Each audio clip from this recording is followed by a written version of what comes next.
والسلام على رسول الله انا للہ و انا الیہ راجعون۔ آج صبح 6 بجے حضرت مولانا سعید احمد پالنپوری رحمۃ اللہ علیہ کا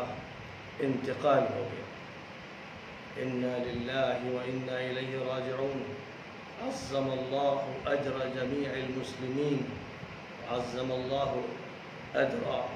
ذویہ و اہلہ و ابنائہ و اصحابہ جمیعا۔ حضرت مولانا سعید احمد پالنپوری رحمۃ اللہ علیہ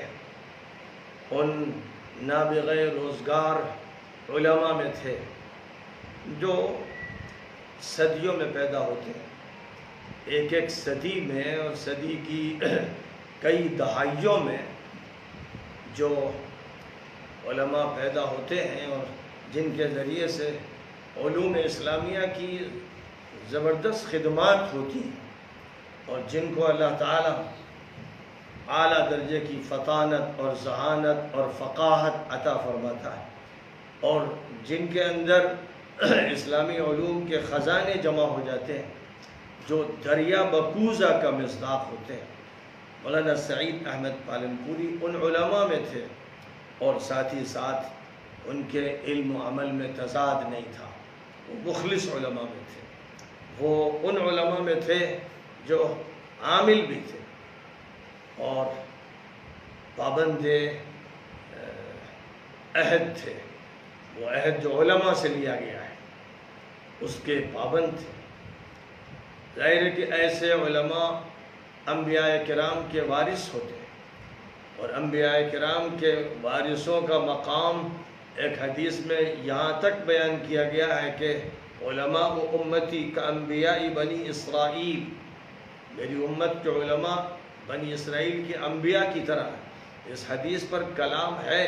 لیکن العلماء ورثۃ الانبیاء حدیث درست و صحیح و ثابت ہے، اور جو بات العلماء ورثۃ الانبیاء میں کہی گئی ہے وہی بات ایک دوسرے زاویہ نگاہ سے اس میں کہی گئی ہے، چونکہ جو اولو العزم پیغمبر رہے ہیں جن کو اللہ نے کتاب دی ہے اور شریعت دی ہے، ان کی ماتحتی میں جو نبی اٹھتے رہے ہیں، ان نبیوں کا کام یہی تھا کہ اولو العزم پیغمبر جو کتاب دے کر گئے، جو ہدایت دے کر گئے، اب اس کتاب پر وہ غور کریں، ان ہدایات پر غور کریں۔ تو جو کام آخری نبی حضرت محمد مصطفیٰ صلی اللہ علیہ وسلم کے بعد علماء کو سونپا گیا کہ وہ نبی پر جو کتاب اتری اور نبی نے اس کی جو تشریعات فرمائی ان پر غور کریں اور انہی کو مضبوطی سے تھامیں، یہی کام سابق انبیاء کا تھا۔ تو اس اعتبار سے انبیاء کا مقام ملتا ہے، اور بعض حدیثوں میں تو یہ بات فرمائی گئی ہے کہ ایسے علماء کی قلم کی روشنائی شہیدوں کے خون سے افضل ہو جاتی ہے، وہ اس پہلو سے کہ شہید کا اپنا درجہ بہت بلند ہے اور اس کا خون گرتا ہے، جب اخلاص کے ساتھ اس کو شہادت کا مرتبہ ملتا ہے تو فوراً اس کی روح کو جنت میں پہنچا دیا جاتا ہے۔ یہ اس کا انفرادی معاملہ ہے، لیکن علماء کا جہاں تک تعلق ہے ان سے سینکڑوں نہیں، ہزاروں نہیں، لاکھوں انسانوں کو فائدہ پہنچتا ہے، تو ان کا خیر بہت عام ہوتا ہے۔ اس لیے انفرادی عبادت کرنے والوں کے مقابلے میں رسول اکرم صلی اللہ علیہ وسلم نے ان کو ترجیح دی ہے جو دعوت کا کام کرتے ہیں، تبلیغ کا کام کرتے ہیں، تعلیم کا کام کرتے ہیں، تربیت کا کام کرتے ہیں۔ ایک موقع پر حضور اکرم صلی اللہ علیہ وسلم اپنے گھر سے مسجد تشریف لائے تو ایک حلقہ ذکر میں مشغول تھا اور ایک حلقہ تعلیم میں مشغول تھا۔ آپ نے دونوں حلقوں کو دیکھا اور تعلیم کے حلقے میں بیٹھ گئے اور یہ فرمایا کہ وہ حلقہ بھی بہتر ہے، لیکن وہ اپنے لیے، اپنے ثواب کے لیے کام کر رہا ہے، اور یہ حلقہ ایسا ہے کہ جو خیر کو عام کر رہا ہے، علم کو عام کر رہا ہے، یعنی اس کا کام ایسا ہے جو انبیاء کے کام سے مشابہت رکھتا ہے۔ تو بہرحال اللہ تعالیٰ مولانا سعید احمد اکبر آبادی رحمۃ اللہ علیہ کو بلند ترین مقام عطا فرمائے، انبیاء کے پہلو میں، صدیقین کے پہلو میں، شہداء و صالحین کی معیت میں، جنت الفردوس میں ان کو جگہ نصیب فرمائے۔ قرآن پاک میں ایک طرف تو سورۃ الفاتحہ میں یہ ہدایت دی گئی ہے کہ دعا مانگا کرو، اہدنا الصراط المستقیم صراط الذین انعمت علیہم، اے اللہ سیدھا راستہ ہم کو دکھا دے، بتا دے، اس پر چلا دے، ان کا راستہ جن پر تو نے انعام فرمایا۔ اور پھر دوسرے مقام پر فرمایا وَمَن يُطِعِ اللَّهَ وَالرَّسُولَ فَأُولَٰئِكَ مَعَ الَّذِينَ أَنْعَمَ اللَّهُ عَلَيْهِم مِّنَ النَّبِيِّينَ وَالصِّدِّيقِينَ وَالشُّهَدَاءِ وَالصَّالِحِينَ کہ جو لوگ بھی شریعت پر عمل کرتے ہیں، اب وہ شخص کے جو صرف اللہ اور رسول کی اطاعت ہی نہیں کرتا، اطاعت کی دعوت دیتا ہے، اطاعت کی تعلیم دیتا ہے، اطاعت کی تربیت کرتا ہے، اطاعت کی فکر میں اس کی صبح و مساء گزرتی ہے، تو اس کا تو مقام بہت ہی بلند ہوا۔ اور جب صرف وہ شخص جو اللہ اور رسول کی اطاعت کرے، اس کے بارے میں یہ فرمایا گیا کہ وہ انبیاء کے ساتھ ہوگا، صدیقین کے ساتھ ہوگا، شہداء کے ساتھ ہوگا، صالحین کے ساتھ ہوگا، تو وہ شخص کہ جو اس عام اطاعت کرنے والے کے مقابلے میں لاکھوں درجے زیادہ بلند عمل کر رہا ہے، اس کا مقام اللہ ہی جانتا ہے کہ کتنا بلند ہوگا۔ اور ظاہر ہے کہ اس کے جو افادے کے پہلو ہیں وہ اللہ کے ہاں اتنے مقبول ہوتے ہیں، اتنی ان کی قدر کی جاتی ہے، اور ان کی وجہ سے ایسی عظمت ملتی ہے کہ آسمان کے فرشتے رشک کرتے ہیں، اور مچھلیاں تک دعائیں کرتی ہیں، اور دیگر جاندار دعا میں مشغول رہتے ہیں، اور حاملین عرش الہی دعا کرتے ہیں۔ یہ بڑے مقامات ہیں۔ اور مولانا کیا زمانہ طالب علمی گزرا تو دین میں اور علوم شریعت میں، پھر اس کے بعد جو زمانہ مدرسی کا گزرا، استادی کا گزرا، وہ صرف اور صرف حضور پاک علیہ الصلاۃ والسلام کی حدیثوں میں تفسیر لکھتے اور پڑھتے اور حدیث پڑھاتے اور پڑھتے اور فقہ اسلامی کو سمجھتے اور سمجھاتے اور تاریخ اسلامی کے گوشے کھولتے اور بیان کرتے اور اصولی بحثوں کی تربیت کرتے اور ان کے نقطے بیان کرتے، پوری عمر اسی میں گزری۔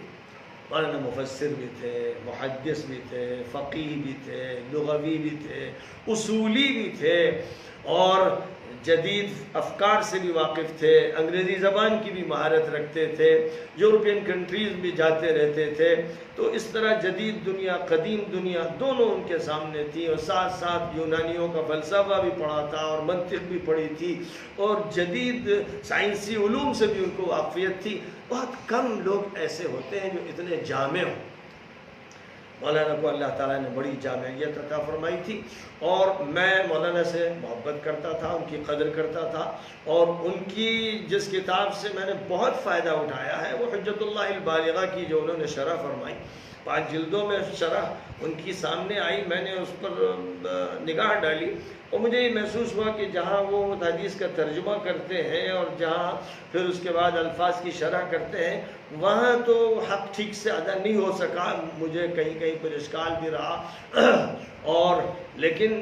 کسی بھی باب سے پہلے اس باب کے سلسلے میں جو بیان ہوتا ہے، جو تمہید ہوتی ہے، جو توضیح ہوتی ہے، وہ بڑی مارکے کی ہوتی ہے۔ اس میں ان کی کوشش سے حجت اللہ البالغہ کو حل کر دیا گیا ہے، اور میں نے مولانا سے درخواست کی تھی کہ 5 جلدیں تو بھاری ہے ہر شخص کے لیے پڑھنا، براہ کرم آپ اس حصے کو جو ہر باب کے پہلے ذکر کیا جاتا ہے اور جس میں پورا نچوڑ ہوتا ہے اس باب کا، اسے الگ سے شائع کر دیں۔ تو مولانا نے الگ سے ایک کتاب 1 جلد میں شائع کی، اور ظاہر ہے کہ اس کا فائدہ یہ ہوا کہ حجت اللہ البالغہ کا پڑھنا جدید تعلیم یافتہ لوگوں کے لیے بھی آسان ہو گیا، اور علماء کے لیے تو دونوں ہی راستوں سے آسان رہا۔ انہوں نے اور بھی موضوعات پر کتابیں لکھی اور تفسیر کا بھی بڑا حصہ لکھا، لیکن میں ان کی اس کتاب سے سب سے زیادہ متاثر ہوا، اور میرے دل میں ان کی اس بنیاد پر قدر رہی۔ اور اس کے بعد ترکی میں دعوت دی گئی تھی مجھے، اور پھر اس کے بعد مجھ سے کہا گیا کہ مولانا سعید احمد پالنپوری صاحب کو بھی دعوت دیں، تو میں نے مولانا کو بھی دعوت دی، اور یہ کہ چلنا ہے امام مالک کی جو موطا ہے جس کے راوی امام محمد ابن الحسن ہے، یعنی موطا محمد ابن الحسن کا وہاں درس ہونا تھا، اور چند دنوں میں پوری کتاب کو پڑھنا تھا، اور جہاں جہاں ضرورت ہو وہاں پر تعلیق اور تشریح کرنی تھی۔ تو میرا سفر ہوا، مولانا سعید احمد پالنپوری صاحب کا سفر ہوا رحمہ اللہ، اور پھر میں نے قطر سے اپنے عزیز اور دوست عادل حسن یمانی کو بھی بلا لیا کہ وہ بھی آ کے شریک ہو جائیں۔ تو ہم تینوں ترکی کے جو فضلاء تھے، طلباء تھے، ان کی قراءت کو سنتے رہے، اور جہاں جہاں ضرورت محسوس کی تعلیقات کرتے رہے، تشریحات کرتے رہے۔ میری تشریحات زیادہ کھلے پن اور آزادی سے ہوتی تھی اور مولانا پابندی مسلک کے ساتھ شرح کرتے تھے اور مجھ سے کہتے تھے کہ بھائی آپ تو مجتہد ہیں، میں مقلد ہوں۔ یہ ان کی تواضع تھی، لیکن بہرحال ان کا رویہ بھی یہی تھا کہ وہ پابند رہتے تھے۔ اور اسی طرح ایک موقع پر بنگلور میں تصویر کے موضوع پر میری اور ان کی گفتگو الگ الگ رہی، تو مولانا نے اس پر بھی لمبی بات کی اور اس میں یہ بات بھی کی کہ بھئی جن مفتیوں کو ہم نے پڑھایا اور ہم نے ان کو دارالافتاء میں بٹھایا، اب ہم انہی کے پابند ہو گئے اور ہم تو وہی مقلد ان کی پابندی کرتے ہیں۔ تو میں نے بنگلور میں تو تقریر کی ہی تھی، پھر ندوۃ العلماء میں ایک تفصیلی بیان کیا جس میں میں نے قرآن کی آیات سے لے کر حدیثوں تک اور علماء کے اقوال تک ذکر کر کے اس بات کو ثابت کیا کہ نفس تصویر ناجائز نہیں ہے۔ جس ماحول میں تصویر کو ناجائز قرار دیا گیا، اس کا جو پس منظر ہے وہ مجموعی طور پر احادیث سے جو بات سمجھ میں آتی ہے وہ یہ کہ مشرکانہ ماحول میں سخت پابندی لگائی گئی تھی اور مقصد اس کا یہی تھا کہ تصویریں جو ہیں وہ شرک کی طرف نہ لے جائیں، اس لیے اس پس منظر میں اس کی ممانعت تھی، اور چونکہ اس پس منظر میں تھی اس لیے حضور پاک علیہ السلام کے گھر میں عائشہ نے جو پردہ لٹکایا تھا جس میں تصویریں گھوڑے وغیرہ کی بنی ہوئی تھی، آپ نے یہ نہیں حکم فرمایا کہ پردہ جلا دو، بلکہ یہ ہوا کہ لٹکاؤ نہیں، نماز میں رکاوٹ ہوتی ہے، نگاہ پڑ جاتی ہے تو توجہ ہٹتی ہے، اس لیے تم اس کو چادر کے طور پر یا گاؤ تکیہ میں استعمال کر لو۔ تو معلوم یہ ہوا کہ اگر اس کا استعمال ہی ممنوع ہوتا تو آپ گھر میں اس چادر کو رہنے ہی نہ دیتے یا اس چادر کو سوکھ کروا دیتے، لیکن یہ عمل آپ نے نہیں کیا۔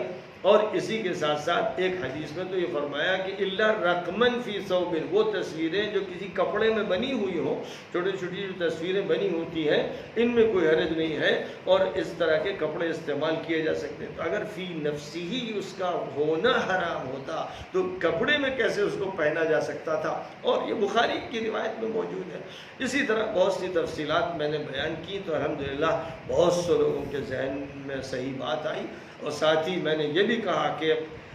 اسلامی فقہ اکیڈمی کے اجلاس میں جب مولانا مجاہد الاسلام قاسمی بھی موجود تھے، مفتی ظفیر صاحب موجود تھے، مولانا برہان الدین صاحب موجود تھے، اللہ تعالیٰ ان سب پر رحم فرمائے،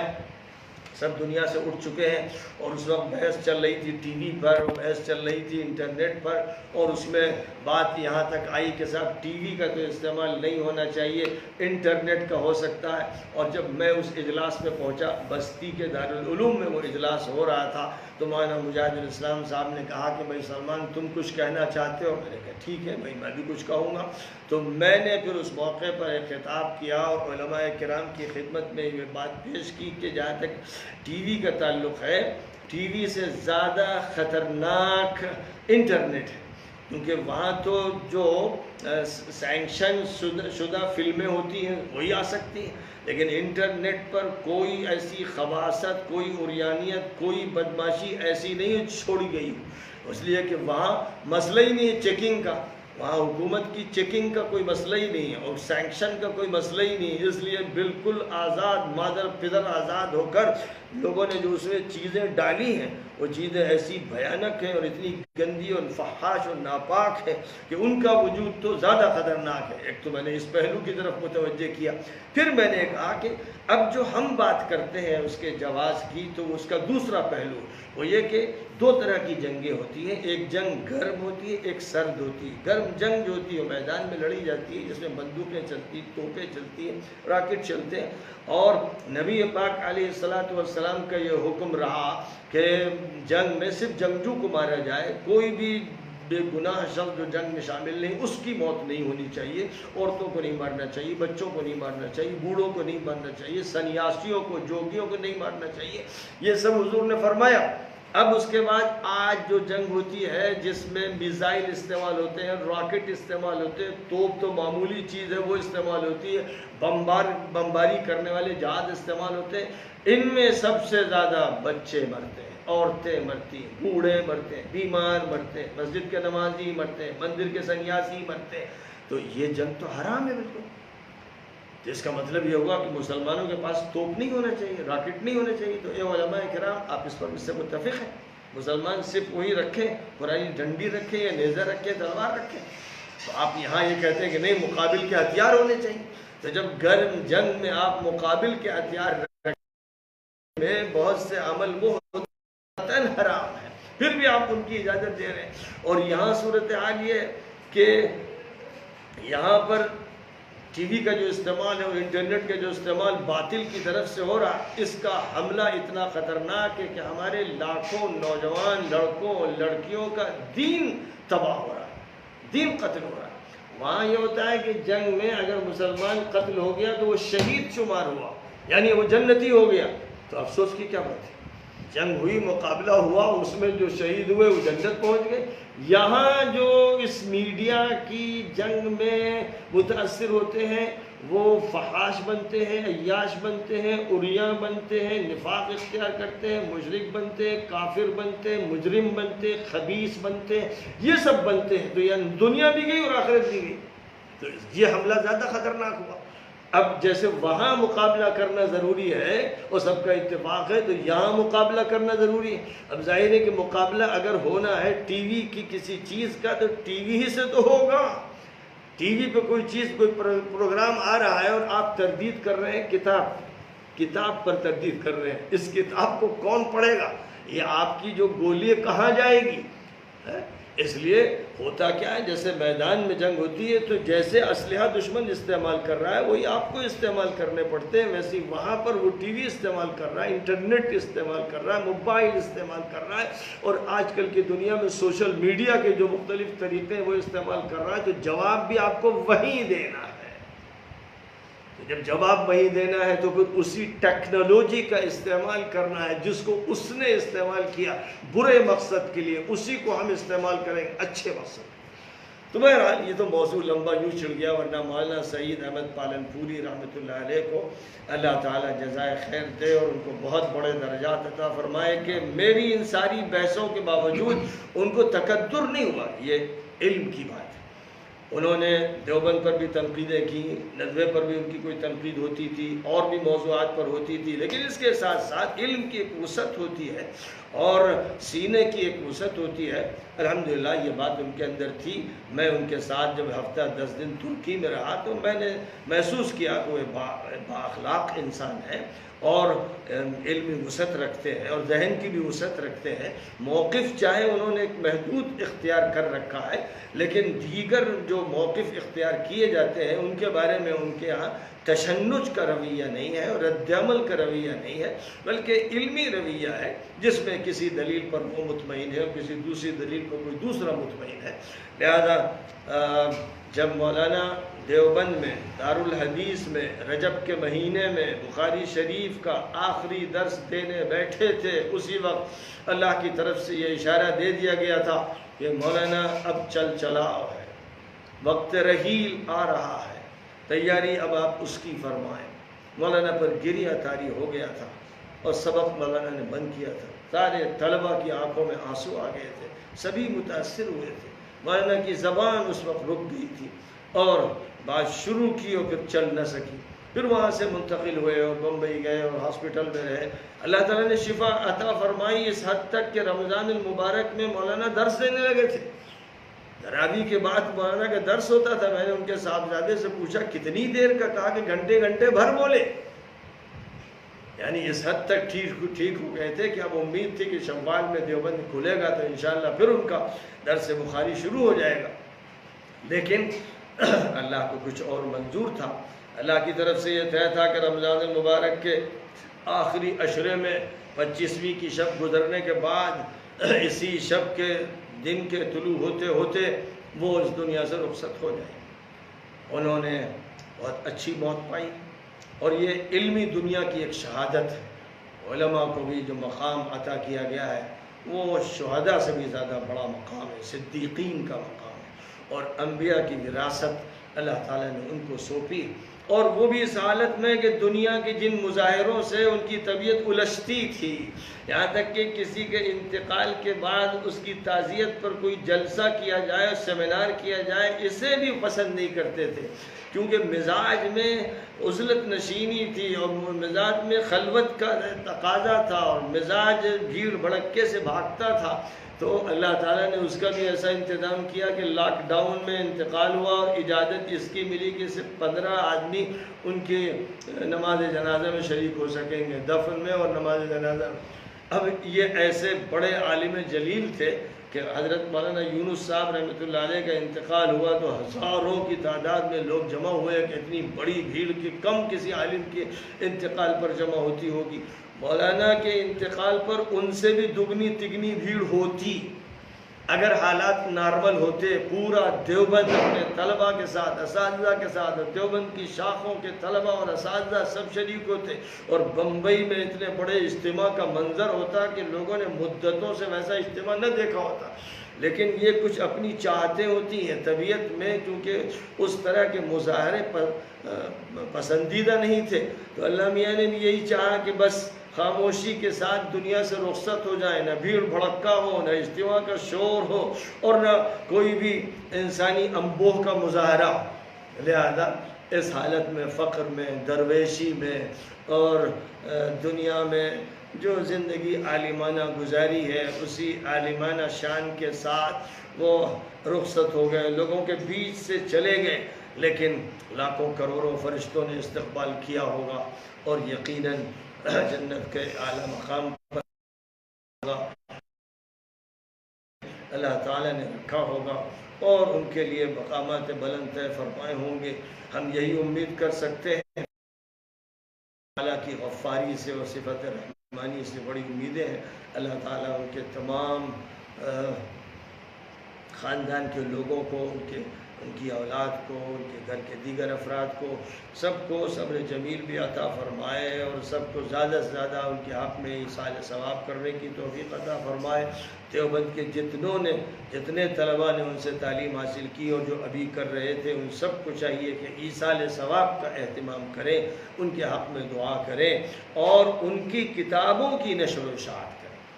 اس میں اب ان کو لگنا چاہیے، کیونکہ علم کی نشر و اشاعت، چاہے وہ سماعی علم ہو یا وہ کتابی علم ہو، اس کی نشر و اشاعت یہ سب سے بڑا کام ہے، انبیائی کام ہے اور انبیاء کے وارثین کا کام ہے۔ اس لیے تعزیت کے جذبات اور ان الفاظ کا اظہار کرتے ہوئے میں اس بات کا خیال رکھتے ہوئے ان چیزوں کی نشر و اشاعت ہو اور ان پر انشاءاللہ کتابیں ان کی سوانے پر آئیں گی اور بہت سے فضلاء یہ کام انجام دیں گے۔ اللہ تعالیٰ اپنے فضل و کرم سے اس کو بھی خوب برکتوں سے نواز دے اور ہر اعتبار سے یہ واقعہ امت مسلمہ کے لیے صرف رنج کا اور افسوس کا ہی باعث نہ بنے، بلکہ ساتھ ہی ساتھ اس امت کو ایک بڑی شخصیت کی سیرت اور سوانح سے بھی واقف ہونے کا موقع فراہم کر دیا جائے۔ ان چند کلمات پر اس وقت اکتفا کرتا ہوں۔ وآخر دعوانا ان الحمد للہ رب